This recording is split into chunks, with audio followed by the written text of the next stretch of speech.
Bonjour, je suis Fanny Ricard. Je me définis comme révélatrice de beauté intérieure à travers la voix, le massage et l'art. Et je suis également l'hôte de ce podcast Conversation au cœur des hommes. Ce podcast, c'est une rencontre avant tout.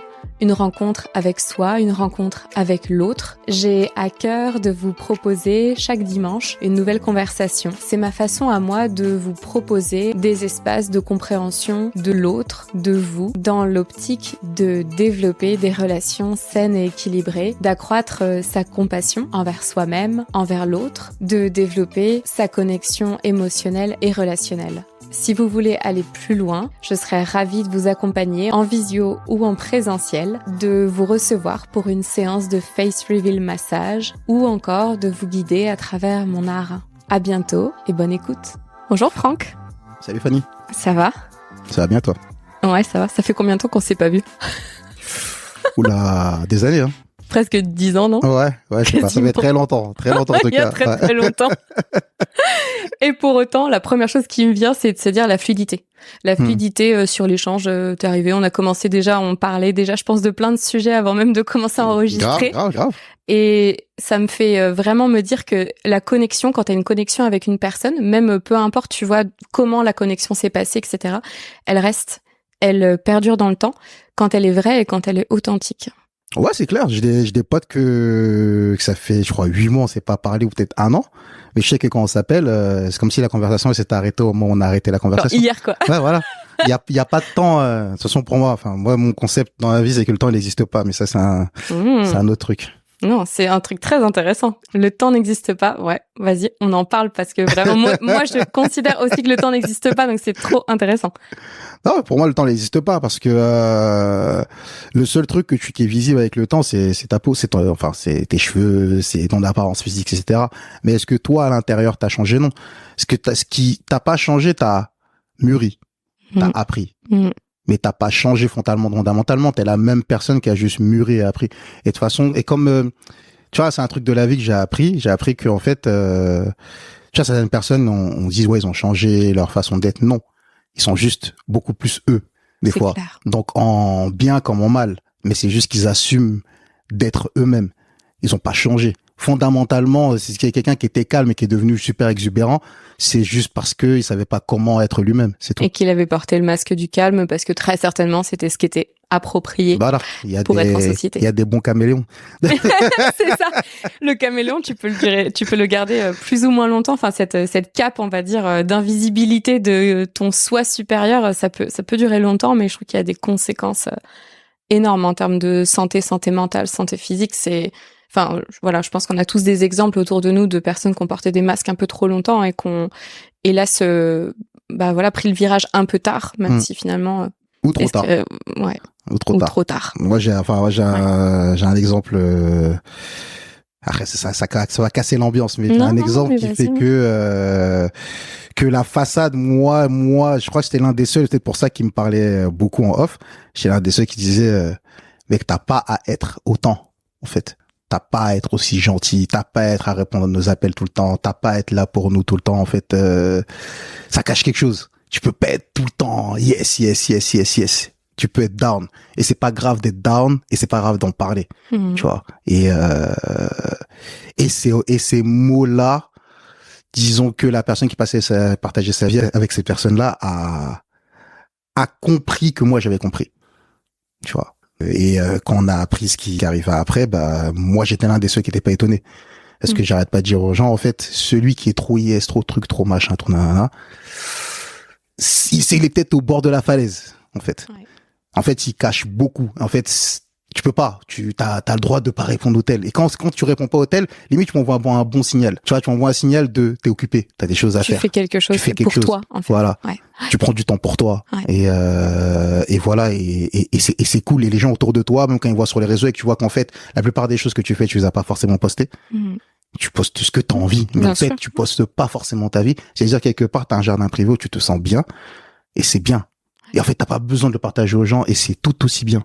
Et c'était pas le cas de ce gars-là où limite on savait tout ce qu'il faisait, tout où il était, comment ça va, tout na. Et moi j'appelle ça un film, tu vois, c'est scripté. Et c'est pas bon. C'est pas bon parce que ta vraie nature un jour elle va sortir et en fait elle va, tu vois, le miroir quoi. Tu vas te voir le matin, tu te vois de toute façon et tu vas te voir un matin et tu vas te dire en fait ça va plus, ça va pas. Mais à qui tu vas le dire, à qui tu vas te confier, est-ce que tu vas ravaler ton ego, est-ce que tu vas comprendre qu'il faut en parler ou juste peut-être pas en parler, peut-être des fois juste rien faire, juste te traîner avec tes potes et rigoler et pas se mettre des activités tout le temps et ça va aller. Et ça je l'ai appris dans le temps. Je comprenais pas ce truc. Moi je croyais que c'était des gens qui étaient forts, qui étaient sûrs d'eux, qui faisaient tout le temps des trucs parce qu'ils sont extraordinaires, incroyables. Mais en fait non, je me suis rendu compte avec le temps, donc le mûri, que en fait c'est l'inverse. Quand tu commences à mettre trop de trucs, c'est qu'en fait tu veux combler quelque chose. On comble pas. Non. On comble pas. En fait, tout est rempli autour de nous. C'est juste qu'on s'en rend pas compte. Et voilà. Et entre toi et moi, par exemple, il y a de l'air, il y a des atomes, il y a plein de choses. Il n'y a pas de vide. Voilà, il y a pas de vide. Donc le fait qu'on s'est pas vu depuis je sais pas X années, ça veut pas dire qu'il y a un lien qui est rompu. Tu vois, c'est dire s'il est là et des fois les gens ils pensent l'un à l'autre sans forcément se le dire et c'est tout aussi important en fait. Tout à fait. Et voilà, il faut pas se baser sur il y a trop de choses à dire sur ça, il faut pas se baser sur ce qu'on voit. Il faut aussi se baser sur ce qu'on voit pas, sur les pensées, sur plein de choses. Ta mère elle a pas besoin de te dire qu'elle a prié pour toi ce matin pour que tu saches qu'elle a prié pour toi ce matin. Tu vois, c'est plein de trucs comme ça en fait que pour moi le temps n'existe pas. Et que si je vois quelqu'un dans 15 ans, je suis persuadé qu'on aura les mêmes discussions ou conneries à se dire, mais avec quelques updates. Bien sûr. Ouais. Puis avec justement ces parties là de nous updater, clairement, parce que c'est au-delà des updates de ce qui se passe dans la vie, c'est qu'est-ce qui se passe à l'intérieur de toi, comment ça se repositionne. Et en général, je trouve que quand on laisse une relation bien mûrir et se positionner à la juste place, c'est là que ça clique sur le bon niveau de fréquence. Comme si avant c'était plus je sais pas la société ou les faits extérieurs qui faisaient qu'on se connecte, admettons tes collègues de travail, tu fais de la danse avec un tel, etc. Donc t'as l'impression que c'est les éléments extérieurs qui te rassemblent, alors qu'en fait quand tu mûris, bah tu vois que c'est vraiment un choix intérieur et que il y a une connexion et c'est des parties d'âme qui viennent cliquer. Mais ce que ça vient me dire, tout ce que tu partages, c'est qu'il y a un adage qui dit loin des yeux, loin du cœur, et c'est rigolo parce qu'en off on l'a dit en parlant de la Thaïlande, donc rien à voir avec ça, donc c'est rigolo. Mais cette phrase, je pense qu'on l'a tous entendue, tu vois, et pas qu'une seule fois, loin des yeux, loin du cœur. Ouais. Donc en gros, il faut se montrer pour être proche du cœur de quelqu'un. Or, quand on pense à la spiritualité, moi j'ai pas de religion, mais j'ai une forte spiritualité, je ne vois pas ce en quoi je crois, et je le ressens pourtant. Et tu vois, ça vient montrer la dualité humaine de je suis un humain et donc j'ai besoin de voir, de toucher, de sentir, j'ai 5 sens, j'en ai besoin, etc. Et à la fois, je ressens profondément que quand je dis je, c'est pour moi chaque humain, que je suis connectée avec une âme, avec en effet, il n'y a pas d'espace-temps. Je peux penser à quelqu'un à l'autre bout du monde, il peut ressentir ma pensée et ça va faire quelque chose. Je peux manifester ma réalité, je peux la créer, la co-créer, ce que l'on veut. Et ça, je trouve que c'est pas évident, tu vois, de lier l'humain, qui est matériel, dans un monde matériel, et notre âme, qui pour moi est immatérielle, illimitée, qui peut tout créer et qui a une fréquence tellement pure, en fait, que voilà, concilier les deux, je trouve que c'est pas évident. Je sais pas, toi, comment tu concilies les deux actuellement, à l'instant T, dans ta vérité? C'est difficile d'être dans un monde comme ça en fait parce que tu vois par exemple j'en parlais tout à l'heure on est en train de parler d'un peut-être un clip que je dois faire de rock et la personne n'est pas à Paris. Ok. Et la personne qui nous a présenté, moi j'ai confiance en elle et l'artiste a confiance en cette personne. Donc tu vois il y a un lien. Ouais. Tu vois. Maintenant, cette personne, elle n'est pas forcément dans le projet. Donc, c'est comment nous, on se crée un lien entre nous et plus à travers cette personne. Ouais. Et la solution, c'est de se dire, Veno soit au moins un visio. En fait, pourquoi? Parce que on dirait que dans le doute de l'humain, on a besoin de ce langage corporel. C'est pas une histoire de voix, en fait. C'est une histoire de, est-ce que ce que tu dis, tu le ressens, tu le penses vraiment? Est-ce que tu le ressens vraiment? Est-ce que t'es pas en train de me raconter un truc à la voix, tu joues super bien avec ta voix, mais en fait, tu t'en fous complètement. Tu vois? Est-ce que pendant 1 heure, tu me donnes 1 heure de ton temps, tu touches pas ton téléphone? On se regarde dans les yeux. Et comme on se regarde là dans les yeux, et ben peut-être que les humains, ils ont besoin de ça en visio, même si c'est pas en présentiel. Comme une preuve visuelle de ce que l'on ressent. Voilà. Mais qu'on a besoin de le matérialiser. De le voir et de le voir manifester, en fait. Tu vois, c'est pas pareil de raconter bobards, je veux dire, un mec et une meuf pendant 4 heures au téléphone.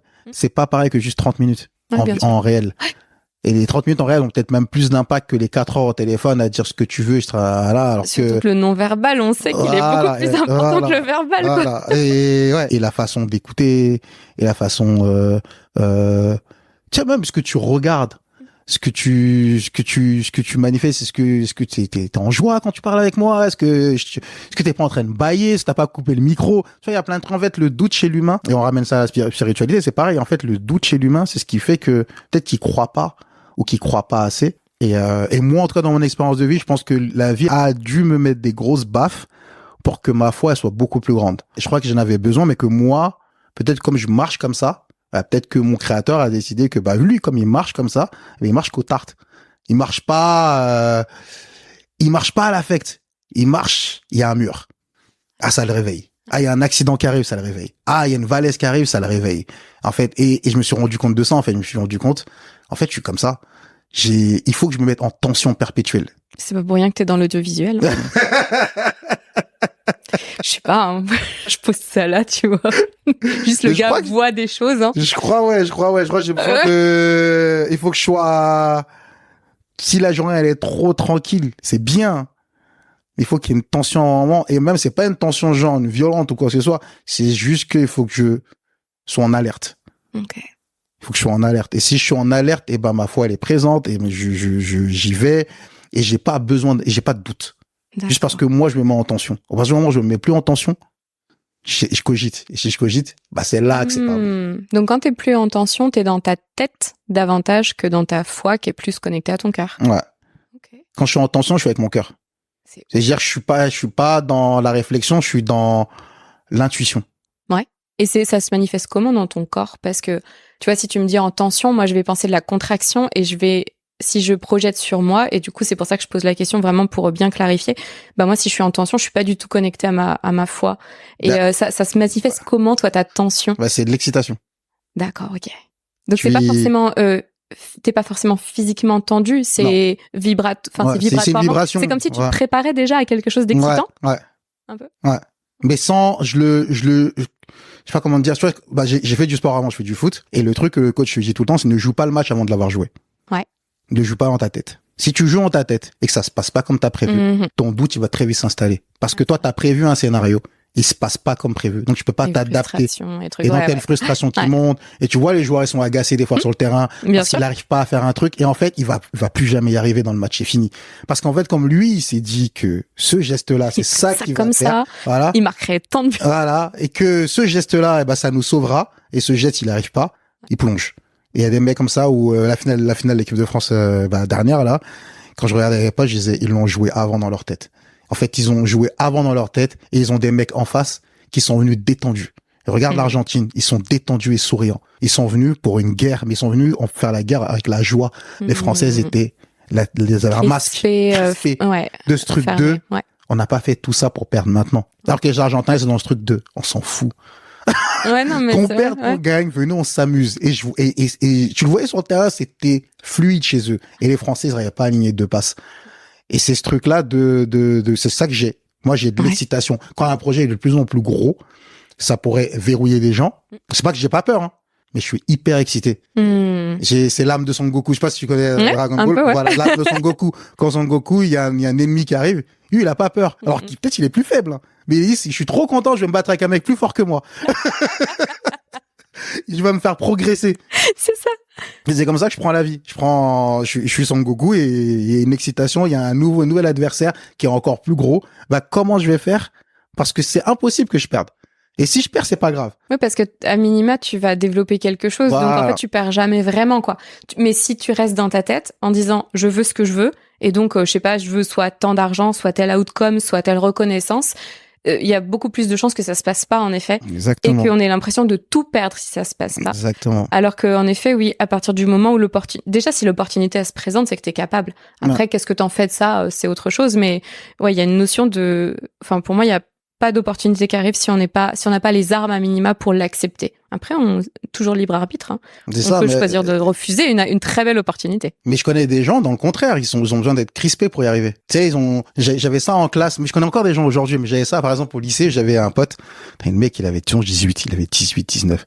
Mais à chaque fois qu'il y avait un examen, il disait, je vais pas y arriver. Et genre, en fait, toi, c'est ta manière de te motiver. Ouais. Toi, c'est la négativité qui te motive. En fait, si tu dis, je vais y arriver, tu vas le foirer. Toi, faut que tu te dises, je vais pas y arriver. Comme ça, en fait, tu vas te donner plus de moyens d'y arriver. Et en fait, quand tu vas le faire, tu seras dans le doute. Mais en réalité, t'as cartonné. Mais tu t'es mis un doute, en fait, qui te motive. Toi, c'est par la négativité. Bah, moi, c'est tout le contraire. Si moi, je vais dans la négativité, je plonge. Automatiquement. Et c'est pour ça que je reviens au sport, tu vois, et que j'ai eu des entraîneurs qui ont compris, des entraîneurs qui n'ont pas compris. Des entraîneurs qui sont dans ce truc de pousser dans la négativité parce que ça te pique et ça va te réveiller. Et un coach, il me disait, il y a les tigres et les chats, et toi, t'es un chat. Tu vois, et c'est pas négatif, tu vois. Et faut juste savoir qui on est, en fait. C'est un truc important. Chat. Toi, t'aimes bien être cajolé, t'aimes bien qu'on te caresse, t'aimes bien qu'on te dise que t'es beau, que t'es le plus fort, que t'es le truc. Et en fait, cet amour-là, c'est que tu le redonnes 100 fois plus. Et il y a d'autres gens, ils sont pas comme toi. Il me montrait un coéquipier, il fait, tu vois, lui, il faut lui parler mal. Faut lui rentrer dedans. Et c'est ça qui le réveille. C'est juste, si tu le parles bien, lui, il se contente de ce qu'il a. Il ira pas plus loin parce qu'il se dira, bah, c'est bon, je suis arrivé, j'ai réussi le truc. Mais toi, t'as besoin, au contraire, qu'on te dise, non, mais c'est pas grave, t'es 10. Tu vas nous donner un 14. Ouais. Juste parce qu'en fait, on t'a dit, c'est bien 10, tu vas donner un 14. Et voilà. Et on arrive à la psychologie humaine, on n'est pas tous pareils. Et en fait, quand t'as conscience de ce que t'es, et ben, c'est comme ça que tu dois aller chercher le meilleur de toi. Mais si t'as pas conscience de ce que t'es, bah, toi, tu vas utiliser les techniques des autres. Mais en fait, peut-être que c'est celle-là qui te coule. Mais parce tellement. que t'as rien à voir avec eux, en fait. Tellement. Tu vois, ça me fait penser, il y a quelques jours, j'ai eu cette prise de conscience où mon premier réflexe, ça a été de me dire, pour avancer dans telle situation, il faut que je tranche, il faut que je coupe les liens, il faut que j'y aille, je rentre dans le mur et tout. Et je me suis entendue dire ça. Ça n'est pas du tout ma nature. Par contre, c'est comme ça, à l'extérieur de moi, que globalement ça se passe. Donc dans le dur. Faut aller dans le dur, faut y aller tout de suite et il y a pas le temps et t'as même pas le temps d'accueillir toi ce que ta nature profonde elle a besoin. Et donc mon premier réflexe, vraiment, je me suis entendue le sortir et ensuite je me suis reprise en disant mais c'est pas du tout comme ça que je fonctionne. Moi, plus tu me violentes, plus tu me pressionnes, mais t'obtiens rien de moi. Je pense là-dessus on est en miroir, ça peut me figer. Voire ça peut carrément me dévaloriser en fait, mais ça ne va pas du tout me motiver parce que j'ai pas cette âme de tu me dis ça, je vais te prouver. Non, en fait, tu me le dis, surtout si tu es une figure d'autorité, je vais te croire. Parce que depuis petite, c'est comme ça que ça se passe. Et donc, si je pense à l'exemple en classe que tu mentionnais par rapport à cette personne qui disait je vais pas y arriver. Moi, j'étais celle qui a été première de la classe et qui disait je crois que j'ai pas très bien réussi. Ouais, voilà. Tu vois, en fait, j'ai pas très bien réussi. C'est relou. Les gens comme ça, c'est relou. Mais je le disais tellement pas pour agacer les autres. En fait, c'est que vraiment, je m'étais dit, non, je pense pas que ce soit trop ouf, tu vois. Et cette humilité faisait que, je pense, je voyais pas mon potentiel, mais que ça me permettait de pas trop me mettre la pression et d'être tolérante envers moi-même. C'est-à-dire que si je ratais, c'est pas grave, j'avais pas trop bien réussi. Mais si je réussissais, j'étais contente. Tu vois, moi, c'était ma motivation de me dire, je peux aller chercher, du coup, un outcome positif, alors que si je dis j'ai trop bien réussi, là c'est sûr j'ai 19 et que j'ai 18, mais c'est l'angoisse pour moi. Mais si je te dis que j'ai pas très bien réussi, pas très bien réussi, ça se trouve c'est 14 et que j'ai 16, c'est moins bien que le 18, t'as vu? Je vais être beaucoup plus contente. Donc c'est trop important de comprendre comment on fonctionne et de savoir c'est quoi nos drivers en fait. Et du coup, si tu réfléchis par rapport à toi et à ton enfance, est-ce que c'est justement ce que tu as le plus reçu quand tu te disais tu as besoin d'être cajolé, d'être bien entouré, de recevoir de l'amour? Est-ce que c'est ce que tu as reçu ou est-ce que justement tu as la sensation que t'en as manqué et que c'est ce dont tu avais besoin pour t'ériger? Et manquer, je parle dans la perception parce que toujours c'est toujours une perception. Moi j'ai eu une enfance très séquencée. OK. Très séquencée dans le sens où jeune, ma mère elle est venue en Europe. Okay. Donc moi je suis resté avec de la famille au pays. D'accord. Et que de ce que je me souvienne, parce qu'il y avait ce manque-là, on essayait de me donner le plus d'amour possible pour pas que j'ai un manque de ma mère. D'accord. Donc ça veut dire ce truc de t'es le meilleur, t'es le plus fort, je l'avais tout le temps autour de moi. Et pour te dire, ça m'a poussé à essayer d'apprendre l'espagnol. Alors que j'étais tout petit, j'avais 5 ans. Je me souviens de ça, genre j'avais 5 ans parce qu'on me disait tout le temps t'es le plus fort, t'es le plus fort. Bah je me donnais des défis. Bah tiens, je vais compter en espagnol jusqu'à 100. C'était des trucs tout bêtes. Dis-moi, c'était mes jeux. Les jeux, c'était ça. Je vais compter en anglais et je vais impressionner ma tante. Et je lui dis truc, et elle dit, t'es trop fort et tout. Et à chaque fois qu'elle le dit, et ben, je mets un nouveau défi. Et je mets un nouveau truc. Et ça, bah, ça m'a, quand je suis arrivé après en Europe, donc en classe, franchement, j'étais à l'aise. Genre, comparé aux autres, je me disais, non, bon, c'est trompé de classe, c'est impossible. Ouais. Genre, je suis pas en CE2. Genre, c'est pas possible, le mec à côté de moi, il sait pas lire. Tu vois, parce que moi, on m'a tellement dit l'Europe, c'est un truc de fou, hein. Et quand je suis arrivé en France, je vois un mec qui sait pas lire. Attends. On a 8 ans. Moi, je sais parfaitement lire et je viens d'Afrique. Et tu sais pas lire. Pourquoi on me dit que nous, on est nuls, du coup? C'est clair. Et ça, ouais. Pourquoi on m'a toujours dit qu'on est nuls et tout? Et je suis arrivé et tout. Et ils me disent, ah ouais, tu sais compter en espagnol? Ouais. Tu sais compter en anglais? Ouais. Et là, j'essaie de compter en allemand. Pardon? Je dis, bah ouais. Je sais pas. On a plein de temps libre. Mais c'est ça tes jeux? Ouais, c'est ça mes jeux. Moi, c'est ça le foot. Tu sais, il captait pas le truc. Il dit, mais bizarre, lui, les jeux qui jouent au foot, normalement, ils sont un peu bêtes. Et je sais pas, moi, les gens qui étaient autour de moi, bah, j'avais un oncle qui était militaire, hyper intelligent. J'ai une tante qui est pas allée forcément longtemps à l'école, hyper intelligente. Elle est trop rapide dans sa tête. Et du coup, moi, j'ai des gens comme ça autour de moi, hyper rapides, qui prennent pas 100 ans. Et des adultes. Ouais. Qui prennent pas 100 ans à répondre à une question. Et donc, du coup, ça me challenge moi. C'est-à-dire, au moins, on me pose une question, il faut que je réponde. Mais j'avoue aussi l'autre truc du pays, qui est que quand un adulte y parle, tu te tais. Et en France, j'ai appris quand un adulte parle, tu te tais pas forcément. Ouais. Et donc, moi, j'avais un truc j'étais au milieu, j'étais là, bah, bizarre. Je peux parler ou pas? Tu vois, là, quand la maîtresse, elle parle, du coup, moi, je me tais. Et du coup, elle s'attend à ce que je parle. Mais non, moi, on m'a appris à se taire jusqu'à ce que tu finisses ta phrase. Et après, quand tu me poses une question, tu t'adresses à moi, bah, je te réponds. Et si tu t'es pas adressé à moi, bah, je te réponds pas. Tu vois. Et c'est ce truc-là, après, quand je suis arrivé en France, qui était le contraire, où, tu sais, on me pique, on rentre dedans et tout. Et heureusement, j'avais encore des facilités, donc j'arrivais à avoir des bonnes notes, mais ça commence à me faire chier de fou, genre de venir en classe et tout, parce que j'étais là, mais pourquoi ils me parlent comme ça? Pourquoi ils trucs? Pourquoi ils me rentrent dedans? Pourquoi ils essayent de faire ça, alors que normalement, ils devaient me parler gentiment? Tu vois. Et donc, moi, j'ai ce truc tout le temps, et ce fait, c'est resté, ce truc, où j'ai rencontré des gens qui, bah, soit me piquaient, et du coup, j'en donnais zéro love. Tu vois, en retour, genre, je te calcule pas du tout. Bien sûr. Et traite d'être des petits. C'est pour ça qu'il y a des professeurs qui m'étaient très matures, mais fais le strict minimum. Et ça énervait ma mère de lire ça. J'ai comment ça veut dire le strict minimum? J'ai dit, je lui donnais un 11. Moi, dans ma tête, je vais pas donner un 10. Je donnerai un 11 et je vais faire tout pour que ce soit 11. Et je n'irai pas plus loin. Et ils comprenaient pas qu'ils ont un prof à côté qui lui a compris comment je fonctionne. Et je lui tape que des 16, 17, 18. Tu vois. Et moi, j'aurais pas expliqué ça à ma mère. Pourquoi? Mais moi, je le sais pourquoi. Parce que toi, je t'aime pas. Ouais. Et moi, dans ma tête, c'était pas une histoire de diplôme. Ah non, juste, c'est de l'affect. Toi, je t'aime pas. Bien sûr. Donc, si je t'aime pas, je vais pas te donner de bonnes notes. Et énerve-toi, je m'en fous, en fait. Genre, tu vas dire tout ce que tu veux là, maintenant, là, mon cerveau, il est bloqué. Il t'a bloqué. Et j'attends la fin de l'année en espérant de plus jamais te revoir. Tu vois. Ça, tu crois ça comme... J'espère que l'année prochaine, je t'aurai pas comme prof. C'est juste ça. Ouais. Et au collège, j'ai une prof qui s'appelle Madame Fonseca. En plus, j'ai son nom encore. Pour te dire, ça m'a marqué. Hein. Ouais. Elle était comme ma mère. Et je l'aimais trop comme une mère, tu vois. Parce que, tu sais, elle vient te voir, elle te demande des trucs par rapport à ta vie de tous les jours. Comment ça va? Tu devrais lire ce livre. Tu vois, tu devrais apprendre cet univers-là. Je vois que ta plume, elle est bien. Tu devrais écrire des trucs. Fais-les-moi lire. Donc, elle te stimulait et elle te donnait de l'affection et de l'intérêt vraiment sincère, quoi. Et elle lisait vraiment mes trucs. Elle me donnait des retours et tout. Et je trouvais ça super cool.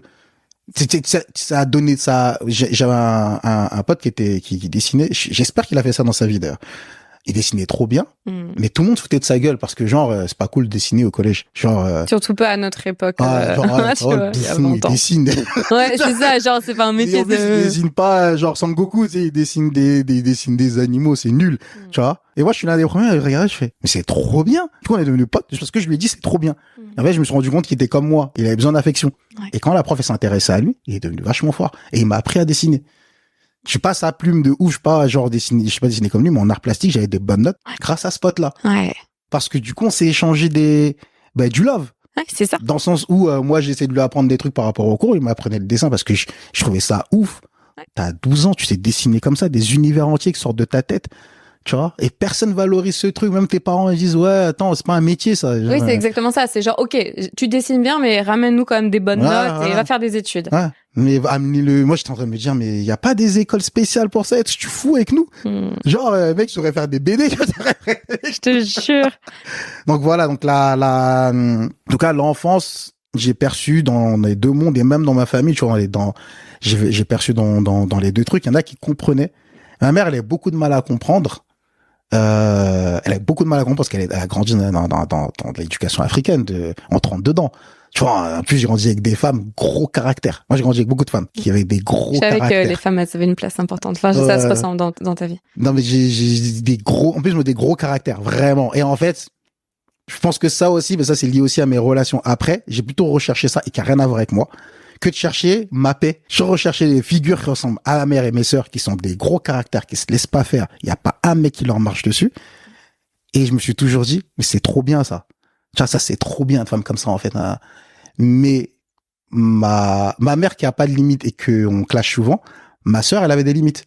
Sauf que faut comprendre ce truc-là. Mais quand t'es jeune, il y a un certain âge, je finis par comprendre. Mais faut comprendre ce truc-là de ouais, gros caractère, c'est bien. Mais une personne qui sait se comporter, qui a des limites, en fait. Bien sûr. Enfin, pas une personne qui overstep et qui te manque de respect, en fait. Au bout d'un moment, toi aussi, faut un peu t'imposer aussi dans le truc. Faut pas, c'est plus ta mère et tes sœurs, là. Là, c'est une personne qui est à l'égal de toi, c'est plus une figure d'autorité. Ce que tu renvoies, ce qu'elle renvoie, en fait. Et si t'as pas besoin de ça, bouge. Bouge. Ouais, parce que tu peux juste être en passivité d'un schéma, mais qui ne te nourrit pas, mais qui est sécurisant pour le système nerveux parce que c'est ce que tu as connu petit, en fait, tout simplement. Donc, c'est sécurisant parce que c'est, vu que ma mère est comme ça et ma mère veut le meilleur pour moi, c'est naturel que ce soit safe pour moi. Sauf que, en effet, quand on grandit et qu'on se rend compte de certains patterns, on se dit, mais en fait, limite, c'est l'opposé dont j'ai besoin.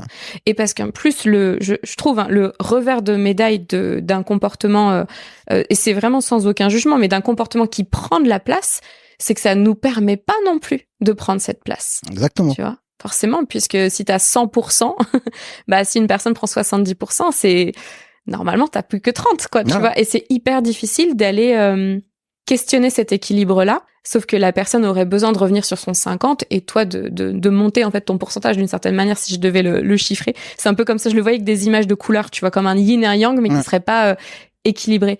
Et du coup, ça vient créer un dysfonctionnement parce que ça peut pas, sur le long terme, je pense, fonctionner, puisque au final, la partenaire sera jamais, en fait, la daronne, tu vois. Donc, il y a un moment où c'est... Ça, c'est un truc de mec, ça, que j'ai pu rencontrer chez les mecs, c'est qu'on cherche beaucoup notre mère et qu'en faisant un moment, on commence à comprendre, mais il faut pas chercher ta mère, en fait. Ta mère, c'est ta mère. Et en fait, ta mère, t'as un amour inconditionnel pour elle. Donc, c'est déjà, même si elle dit des dingueries incroyables, tu vas lui pardonner. C'est ça, en fait, il y a une loyauté par enfant qui est... Mais c'est pas pareil, l'autre en face, tu te rends bien compte au bout d'un moment que c'est pas ta mère. C'est pas ta mère, quoi. Et qu'au bout d'un moment, tu vas pas lui pardonner les trucs que tu parles à ta mère, qu'au bout d'un moment, ça va être crispant, en fait, et tu vas te dire, mais en fait, tu vois, mais qu'est-ce que je fous là? Mais même parallèle, en fait, à ça, tu vois, c'est que, en fait, j'ai grandi dans une grande famille, et j'ai plein de cousins, tout ça, j'ai grandi dans un univers, moi, je trouve un peu clos, tu vois. Même si j'avais mes potes, mais j'ai un environnement qui était tellement fort autour de moi, sans forcément de figure paternelle, tu vois. J'ai un environnement tellement fort, parce que même mon oncle, tu vois, qui était un peu le père, le chef de famille, nous, on est une famille, en fait, où t'as un peu un chef de famille, entre guillemets. Pour comprendre le truc, c'est que, dans le bled, en tout cas, on a une lignée royale, tu vois, qui est ancestrale avec le village et tout. Et donc, nous, on a toujours travaillé comme ça il y a le chef et il y a les autres. Et en fait, ce que le chef dit, ça dépend du chef que t'as. Mais il y a des chefs qui sont très, venez avec moi, on partage. Et il y a des chefs qui, on fait ça. Vertical, quoi, top down, quoi. Voilà. Et après, et ce schéma, je retrouve dans les autres cercles de la famille. C'est comme si, en fait, t'as le truc qui se répète et faut forcément qu'il y ait un leader qui mène la famille. Quoi qu'il arrive, faut qu'il y ait ce truc-là vraiment qu'il y en a un qui porte le drapeau, parce que sinon ça va pas avancer. Tu vois. Et c'est comme ça que moi j'ai grandi dans ce truc-là. Et t'avais, là pour le coup, j'avais beaucoup de femmes autour de moi qui étaient des leaders. Et c'est pas pareil. En fait, il faut deux têtes. Tu vois, il faut deux têtes pour l'idée. Et en fait, ça tu le comprends bien plus tard. Et tu vois, et pour sans forcément parler de sexe, mère, père, mais en fait, il faut deux facettes. Et c'est pas pour rien que le monde, que la nature a fait qu'on s'auto-crée pas et qu'il y a deux facettes. C'est qu'en fait, il faut que t'aies deux façons de voir la vie, deux façons de te comporter pour toi trouver un juste milieu et faire des arbitrages. Sauf que quand t'as qu'une vision, et moi, c'est un gros problème de ma façon de réagir de plein de trucs, c'est que moi, je me conformais à une vision. Et j'ai des personnes en face qui ont deux visions. Et donc, eux, on fait des arbitrages que moi, j'avais pas fait. Tu vois, typiquement, j'arrête le foot, pas parce que j'aime pas le foot, mais j'aime pas ce qu'est le foot. Ouais. Tu vois, derrière. Mais parce que moi, j'ai un arbitrage du love. J'avais pas un arbitrage de, mec, au bout d'un moment, il faut juste y aller, en fait. Et après, on verra. Moi, j'ai un arbitrage de, si ça me convient pas, je le fais plus. Ouais. Tu vois. Et je trouve que ça, c'est un arbitrage très féminin autour de moi.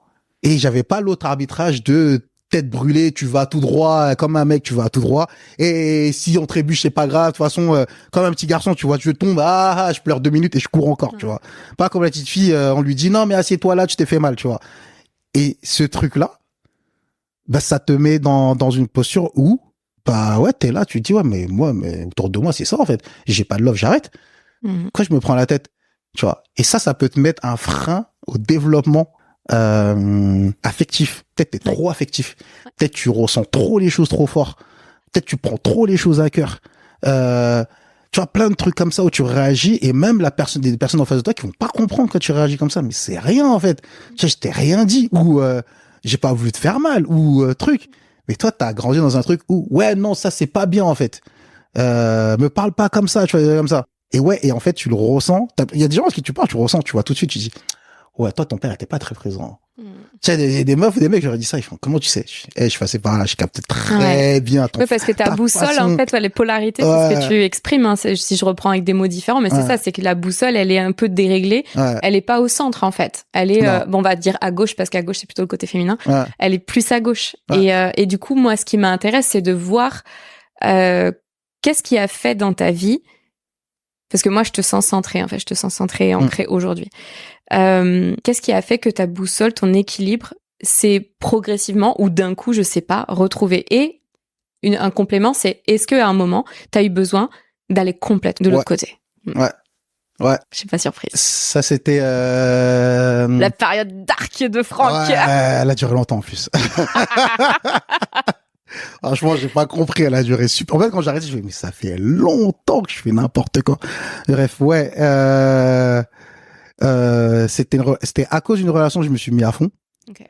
En fait, c'est l'une des premières relations que je me suis mis à fond. Parce qu'avant, je me disais... Quand tu dis à fond, engagé, enfin, genre, tu disais, c'est ma femme et tout, quoi. Je suis à fond, je fais tout bien, tout bien, je suis attentif, je suis à l'écoute, tout bien quand moi, je perçois le truc. Ouais.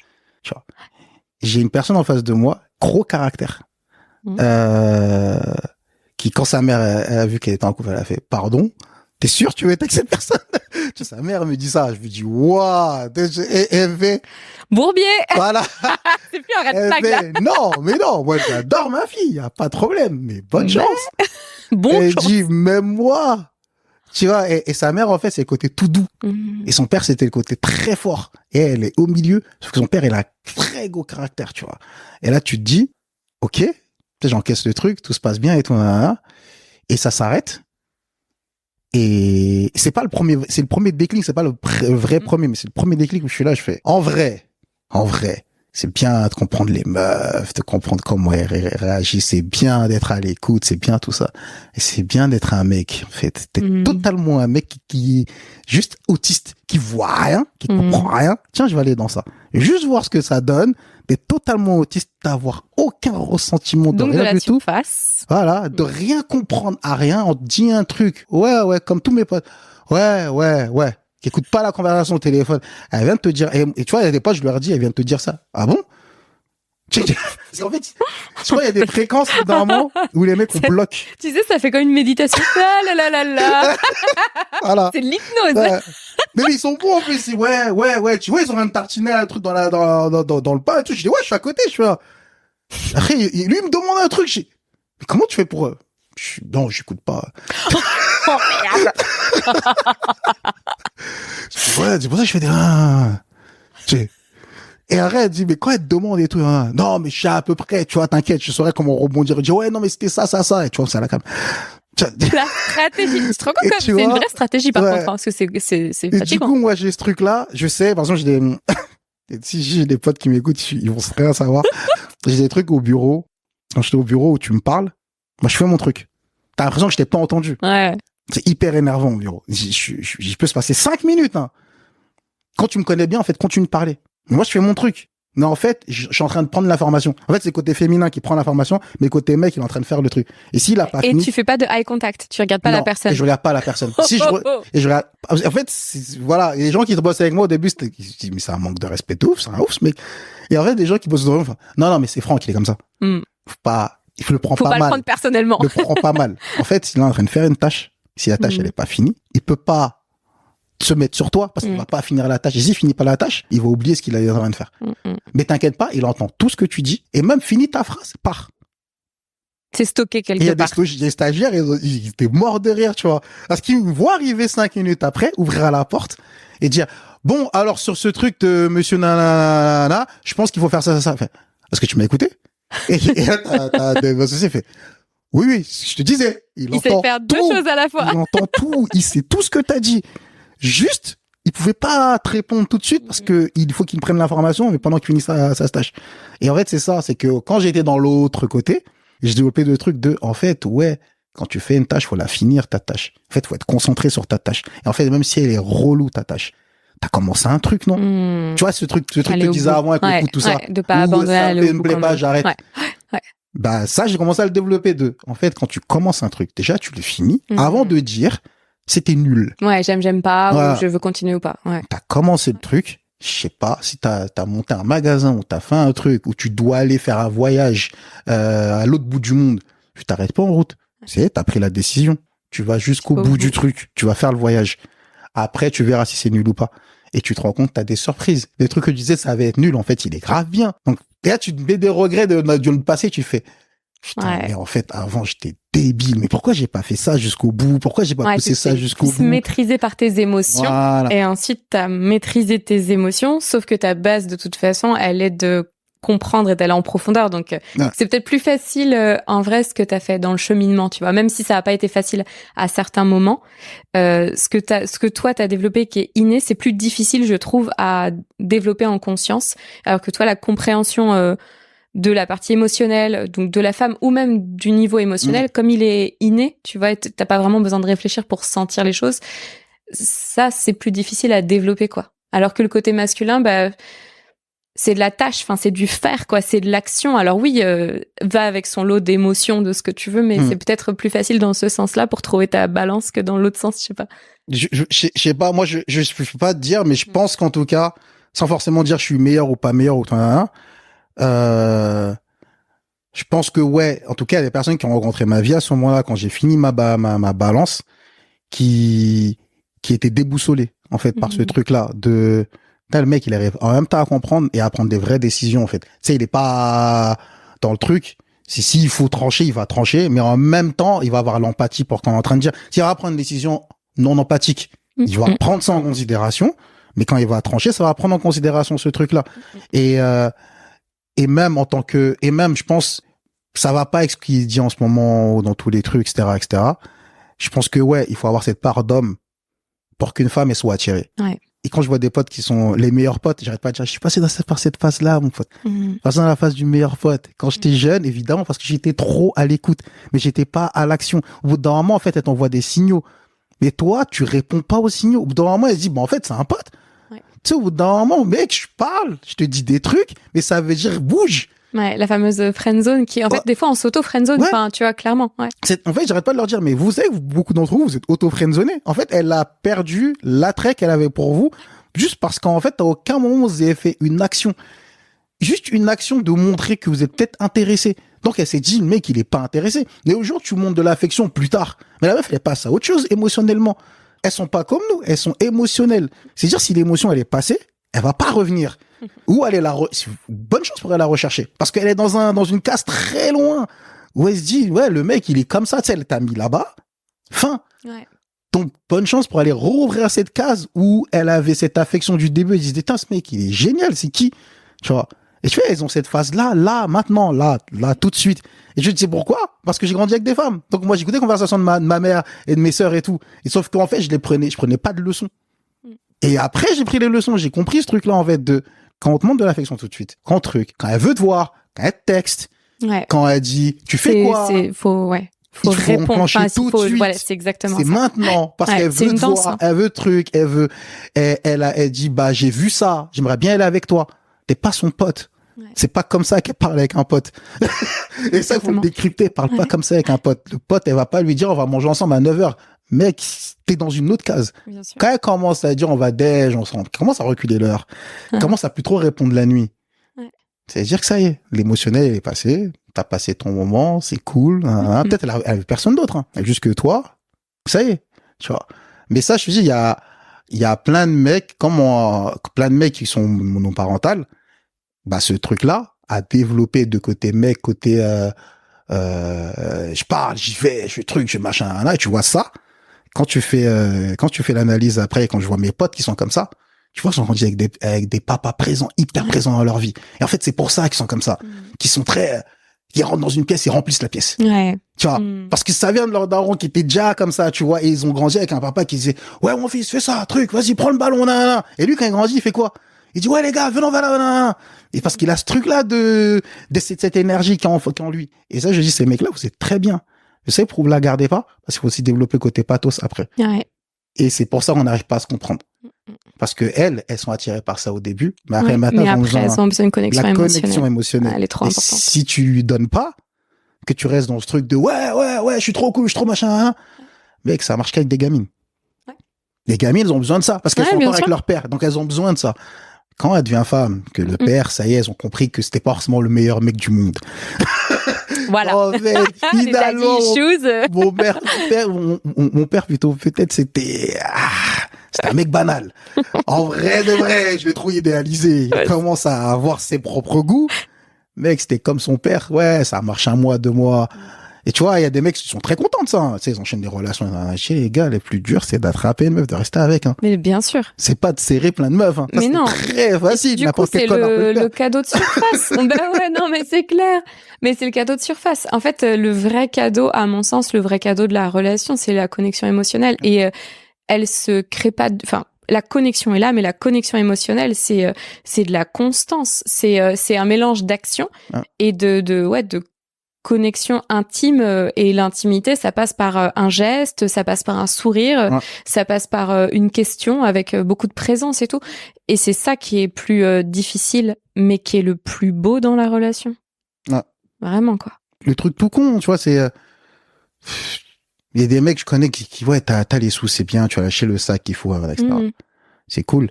Bah ouais, une meuf, à l'époque, que moi je pensais impossible qu'elle était pas du tout intéressée par moi. Ouais. Pas du tout.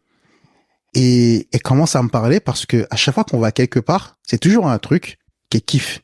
Et elle me dit, c'est marrant, on dirait que, tu sais, que tu prends des notes de ce que je dis. Et moi, j'ai même pas fait ça pour sortir avec elle. Ouais. J'ai fait ça parce que je la trouvais cool. Je lui dis, au pire, elle est cool, on sera des bons potes. Et c'est elle, au final, qui a fait du rentre-dedans. Parce que c'est dit, mais mec, attends, il enregistre tout, il comprend que, bah non, pas besoin de m'amener dans le plus beau truc avec le kebab, là, celui-là en particulier, dont je lui ai parlé un jour à 21h44. Tu sais, le mec, il a mémorisé ce truc-là, et 2 semaines plus tard, il m'amène à cet endroit-là. Bien sûr. Bah, le mec, il me comprend, il y a une connexion émotionnelle, on s'est compris. C'est lui, il a compris. Et une action, voilà. Les deux. Ouais, et il n'y a pas besoin t'es pas obligé d'être fortuné, d'être le plus beau du monde, et ben, en fait, c'est quoi? T'es devenu beau à mes yeux. T'es devenu beau à mes yeux parce que t'as beaucoup d'attention et t'as de l'écoute. Pas forcément, ça veut pas dire reste 3 heures à la fois avec moi, mais quand je te dis un truc, à un moment, tu sais ce que ça, c'est important, et les autres 99% des trucs que je t'ai dit, c'était comme ça pour meubler la conversation. Bien sûr. Mais ce moment-là, quand je t'ai dit ce truc-là, que je t'ai rappelé qu'à 8 ans, je mangeais un grec avec mon père, à ce truc-là, c'est une information hyper importante. Et j'ai pas besoin de dire, c'est important. C'est comme si d'un coup, tu marques des points de ouf. Enfin, en tant que femme, c'est impressionnant de ce qu'on peut ressentir quand on se sent écoutée, et comprise. Et en fait, tu peux passer 10 ans de ta vie et jamais pouvoir anticiper les besoins de ta femme. Ça, c'est vraiment pas un souci. Mais il y a une différence qui est clé, à mon sens, c'est de poser des questions. quand vous savez pas, les gars, putain, posez des questions. En fait, tu sais, c'est beaucoup plus simple, quoi. Et elle vous en voudra pas. Enfin, vraiment, moi, je sais pas, en tant que femme, je trouve ça trop mignon que justement, le gars, il sait pas, donc il pose la question. Il y a pas de mauvaise réponse. Et je vais 1000 fois plus préférer qu'on me pose la question, parce que vraiment, ça marque une marque d'intérêt, plutôt que le gars, il se dise, ah, vas-y, tu sais quoi, je vais pas poser la question, du coup, j'enfouis, je fais l'autruche, ou alors, je crois que c'est ça qu'elle veut. En fait, t'en sais rien. T'es pas dans ma tête. Parce que moi-même, déjà, en 1 heure de temps, j'ai changé d'avis. Ouais. Donc, c'est pour ça que je dis que même tu peux passer 10 ans avec la personne et tu peux ne pas la comprendre. Et c'est OK. Parce qu'on a tout. On a la société, on a les problèmes, on a ce qu'on vit de manière interne, on a nos cycles.